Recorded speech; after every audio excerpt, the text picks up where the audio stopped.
ऐसा बाप नहीं चाहिए। एक बड़े शहर में रतनलाल अपनी बेटी संध्या और छोटे बेटे कुणाल के साथ रहता है।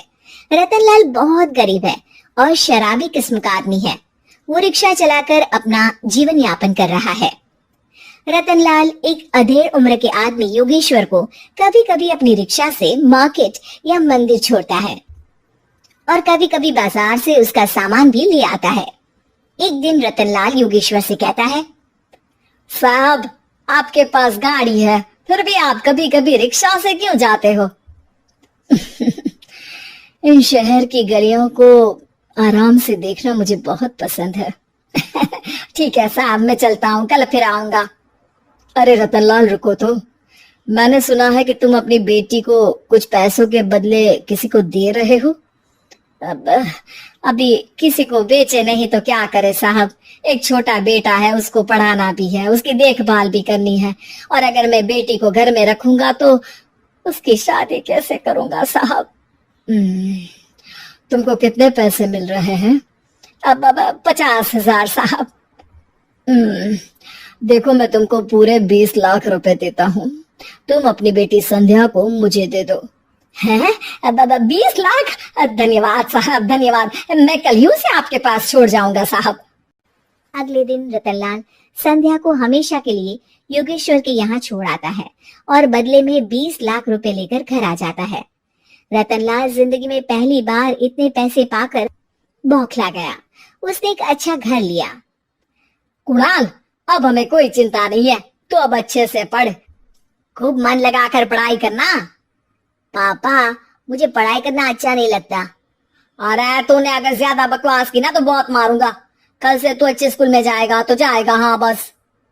कुणाल का एडमिशन एक अच्छे स्कूल में हो जाता है, लेकिन आए दिन स्कूल से शिकायत आती ही रहती है। 10 साल बाद एक दिन प्रिंसिपल मैडम रतनलाल को स्कूल में बुलाती है। रतनलाल, आपका बेटा कुणाल बहुत आवारा हो गया है और ये बिल्कुल भी पढ़ाई नहीं करता है, बल्कि उसका दिमाग गलत कामों में जा रहा है। अब मैं उससे बात करूंगा मैडम। ठीक है, आज ये आखिरी मौका है, अगली बार तो मैं उसे स्कूल से ही बाहर निकाल दूंगी। रतनलाल घर आ जाता है और कुणाल से कहता है, कुणाल बेटा, मैं तुम्हारे ऊपर इतना पैसा लगा रहा हूँ, फिर भी तुम स्कूल में सही से क्यों नहीं पढ़ते हो? आप तो रहने ही दीजिए, मैं सब जानता हूँ कि ये पैसा कहाँ से आया है। और वैसे भी अब ये पैसा मेरा है, मेरा जो भी मन होगा मैं करूंगा।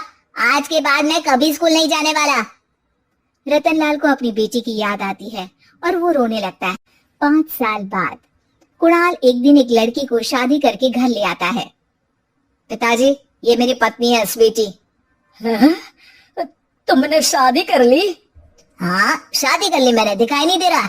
और अब से आप फिर से कमाना शुरू कर दो, बहुत बैठ कर खा लिया। कुणाल, तुम इस बुड्ढे को घर में क्यों रख रहे हो? देखो ना, ये शराब पीता है, इसे घर से बाहर निकाल फेंको। अरे स्वीटी, ये मेरे पापा है, कैसे बाहर निकाल दूं? और वैसे भी घर में कोई तो चाहिए ना काम करने वाला, नौकर समझ कर रख लो। इस बुड्ढी को तो घर से बाहर निकाल कर ही रहूंगी मैं कब तक इसके लिए खाना बनाऊंगी? स्वीटी एक दिन घर के बाहर पार्क में अपनी दोस्तों के साथ बैठी होती है। तभी वो रतनलाल को बुलाती है। पिताजी, मेरे कमरे में मैं अपना फोन छोड़ आई हूँ, जरा ला कर तो देना। हाँ जरूर, अभी लेकर आता हूँ। रतनलाल फोन लेकर आ जाता है। कुछ समय बाद स्वीटी के फ्रेंड्स भी चले जाते हैं। स्वीटी अंदर आकर शोर मचाती है, चोर चोर। कहाँ है चोर? मुझे तो यहाँ कुछ नहीं दिख रहा। अरे ये अलमारी खुली पड़ी है, जरूर किसी चोर ने ही खोली होगी। अरे कौन आया था यहाँ? यहाँ तो पिताजी आए थे बस। अरे बहू, मैं चोर नहीं हूँ। मुझे तो आप पर अब बिल्कुल भी विश्वास नहीं है पिताजी, क्योंकि जब आप पैसे के लिए दीदी को बेच सकते हो तो आप चोरी भी तो कर ही सकते हो। अरे लेकिन वो सब तो मैंने तेरे भले के लिए किया था ना। मैं तो कहती हूँ कि हमें इनके कमरे की तलाशी लेनी चाहिए। तुम बिल्कुल सही कह रही हो, चलो। स्वीटी और कुणाल दोनों रतनलाल के कमरे की तलाशी लेते हैं और उन्हें वहाँ स्वीटी की ज्वेलरी और पैसे मिल जाते हैं। मैं तो पहले ही जानता था कि चोर आप ही हो। निकल जाओ मेरे घर से और दोबारा अपनी शक्ल मत दिखाना। रतनलाल आंखों में आंसू लिए घर से निकल जाता है। स्वीटी मन ही मन सोचती है, आज तो मेरी प्लानिंग सफल हो गई। जैसा मैं चाहती थी ऐसा ही किया और बड़ी आसानी से उस बुड्ढी को चोरी का इल्जाम लगाकर घर से भगा दिया। रतनलाल की हालत अब ज्यादा खराब हो गई और वो सड़क पर बैठकर भीख मांगकर खाने लगा। एक दिन वहां एक गाड़ी आकर रुकी और सड़क पर बैठे सभी भिखारियों को अपने सेंटर ले गई। एनजीओ की मालिक संध्या एक एक करके सभी को सुविधा मुहैया कराती है। तभी उसकी नजर रतनलाल पर पड़ती है। पिताजी? संध्या तू? पिताजी आपकी ये हालत कैसे हुई?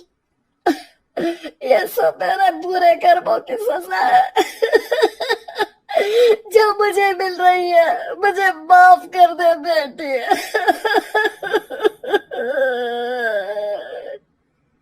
पिताजी, मैं आप पर बिल्कुल भी गुस्सा नहीं हूँ, क्योंकि आपने मुझे यहाँ भेजकर अच्छा ही किया। मेरी जिंदगी बदल गई। लेकिन ये सब हुआ कैसे बेटा?